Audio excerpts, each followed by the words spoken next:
This is what Calvary Robotics does. We are a systems integrator.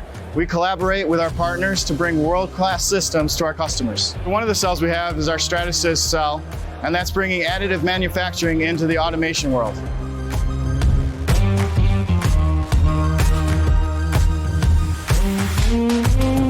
I'm the product manager of the P3 Origin printers that you can see here behind me. This is a 3D printer, and we're presenting a full production cell, meaning end-to-end hardware, software, service solution. So it's a turnkey solution for taking additive manufacturing to scale with production applications.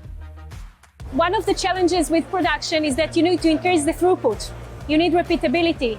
You need quality control. You need to meet Industry 4.0 standards.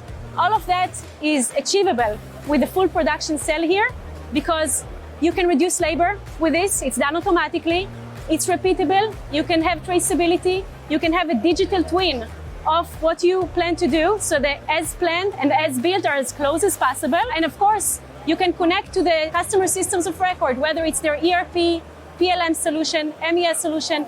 All of this is part of providing real production enablement.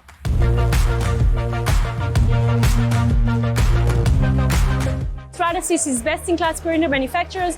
We have the Origin, which is a DLP technology. We have the FDM with end-of-arm tooling, with fixtures, and then to work with the best integrators for automation. So when you put all these components together, it gives you the best opportunity for scaling for production with additive manufacturing.